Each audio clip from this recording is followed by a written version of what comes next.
So that is a jin to show that branch died off hit by a lightning.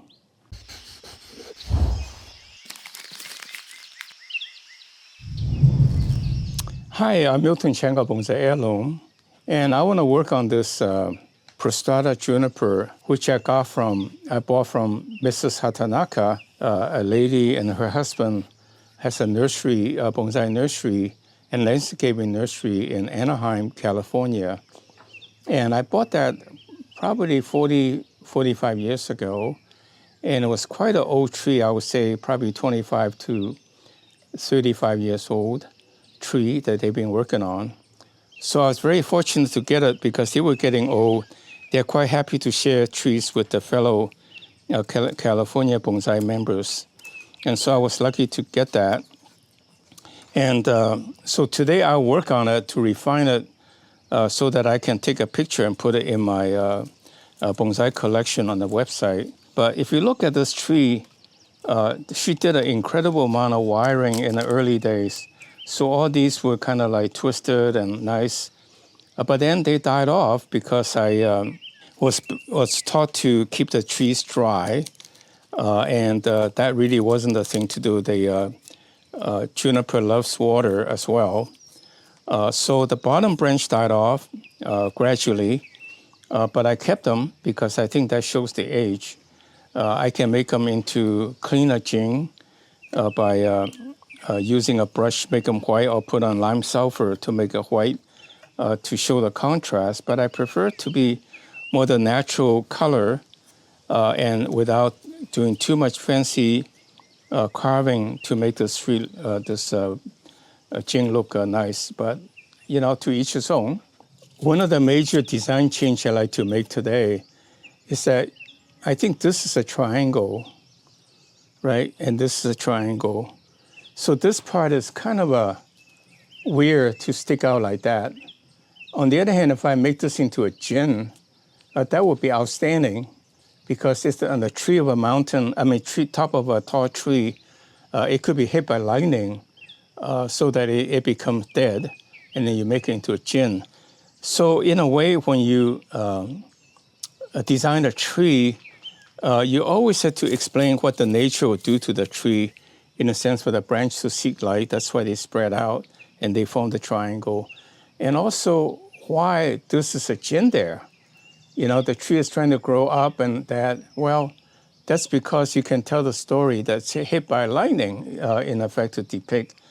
So that makes sense. So you kind of wanted to do that by saying something that makes sense to explain why the tree looks the way it is. So today what I'll do is I'll probably, after this, to spend a little bit more time cleaning off some of the bark so that it would turn more uniformly natural white.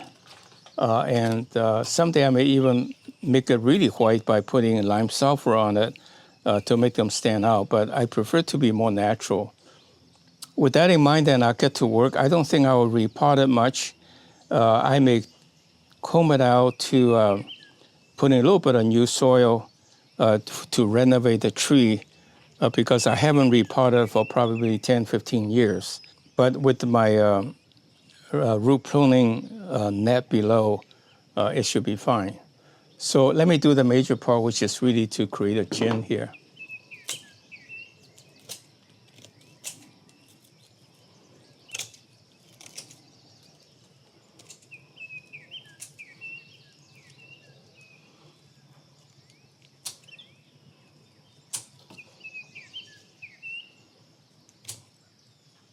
See, it's quite easy to, when there's active growing, it's quite easy to peel the bark to make it into a jin.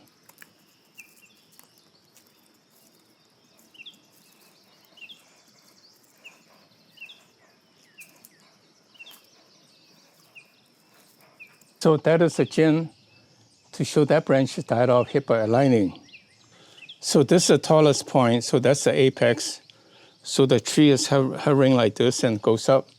And then you work from the way down from this. And what I'll do is instead of do the detail work of cutting off the branches, I do a poodling, as I said, to create the pads pretty quickly, and then I'll go back and refine it by pulling off the redundant area. So, for example, working on this pad first, let's say this pad first, I want this to be kind of like not too tall.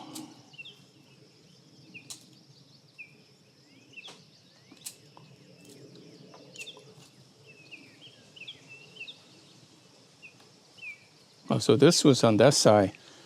So that really isn't going to make it. So I make this into a jin. So it's kind of like lanky. So I might as well cut it off and make it into a nice jin.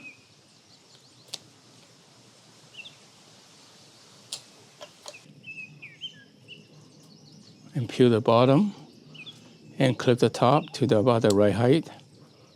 When you get close to the show, you never do this. Because when you clip it, there will be a brown spot.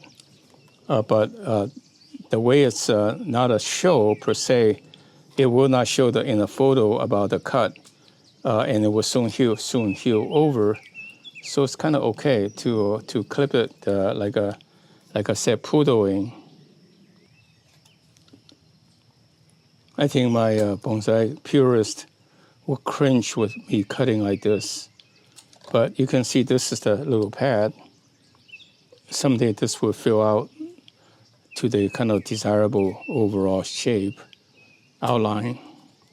So basically it wants to be a pad like this. So I just do this.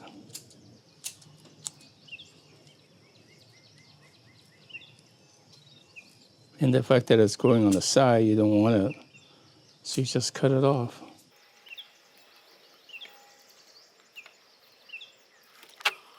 So you see these two, now you have the outline of two pads. You know, that's how you look at the bonsai, mature bonsai tree, they look like. And then in time you come in and remove the additional branches that are too dense, but still maintain your shape. It's not perfect, but you can gradually improve it until it's the same as you would do the wiring to create the pads. So that's the whole idea. So I will go around and do every pad until everything is done. And I think these are way too dense. So I'll cut back to make sure each one has a pad, but not so dense, so that you can see the trunk.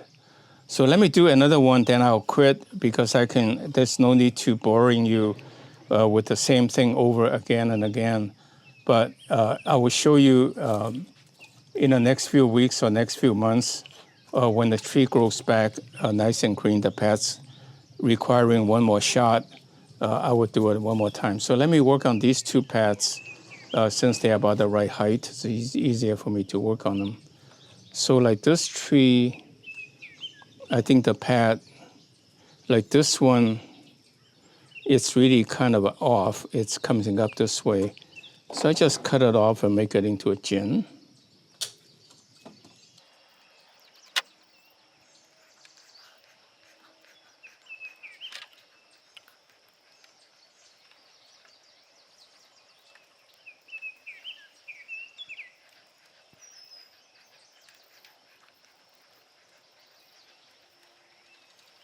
So you can see this is, again, a little bit like a pad. So you just keep going around to create these pads and until you get them all done. Given this is the first pruning in a long time, the pads are not going to be perfect, but in time they will become more perfect.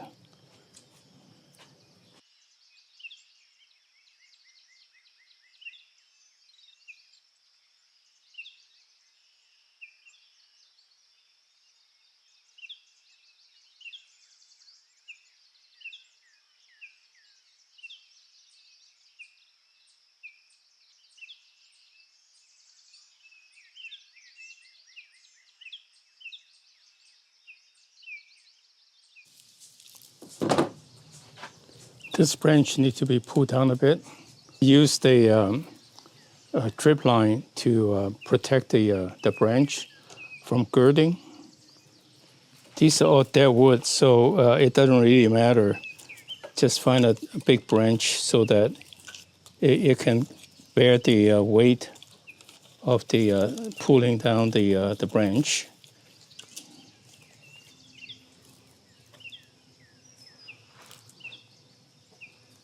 I can hear cracking. I want to move it over to a little bit to this side.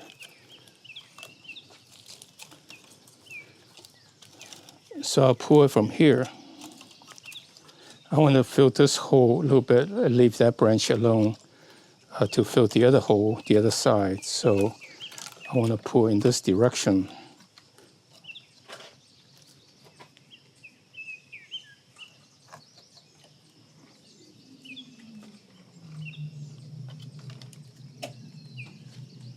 You see, it doesn't take much to hold it in place.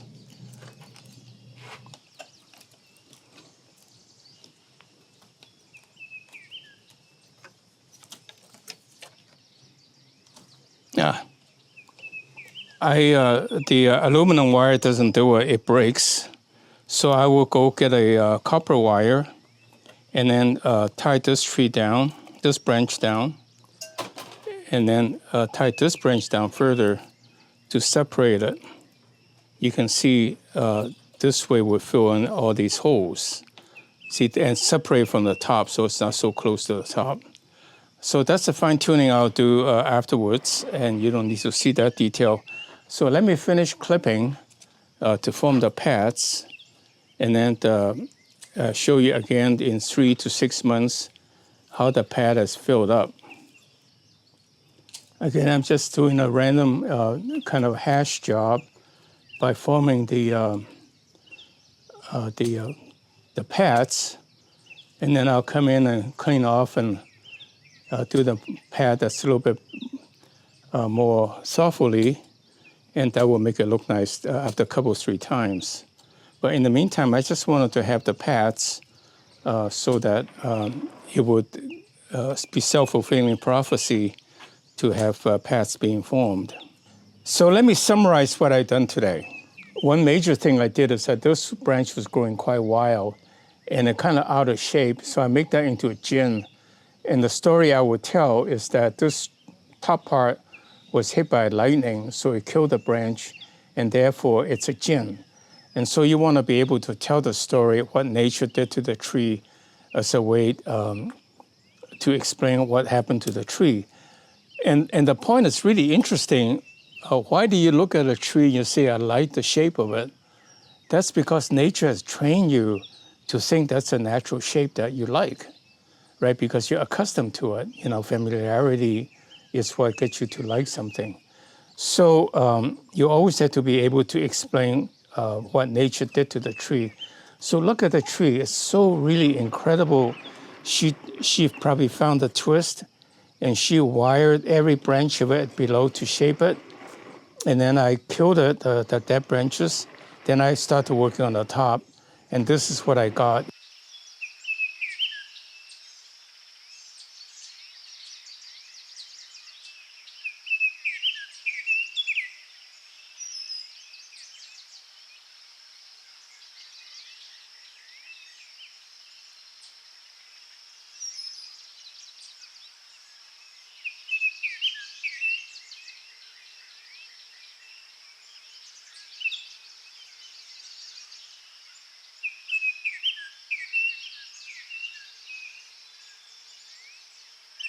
So I'm doing this with a tremendous amount of reverence for Mrs. Hatanaka, Mr. and Mrs. Hatanaka. So when I work on a tree, I'm very careful. Now that said, I'm really not an expert into the final finishing that the show trees should be, because I tend to focus on the rough side. And so I'm really kind of faking it to explain to you what I'm doing.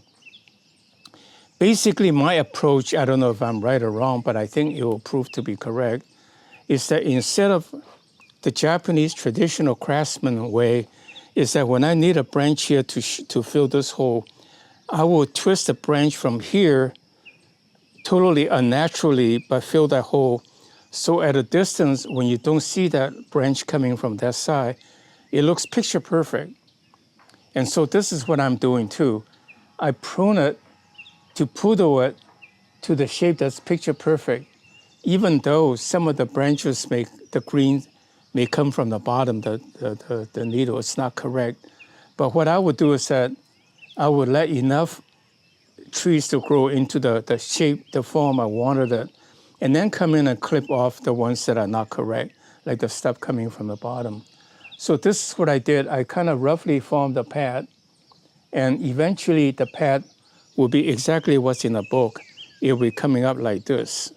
But it would take time. It would take several times more, this kind of pruning, but eventually we'll get there. And I didn't have to spend 10 hours wiring it, just let it happen naturally. So with that in mind then, I will show you this tree every 3 to 6 months, more like 6 months, to show you the progress of this tree. I think you'll love it because when it fills out and I create the holes in the middle that you can see the structure of the tree, I think it will be quite lovely. So, well, thank you very much for your patience. I took a long time clipping it, but together we'll make this tree really nice.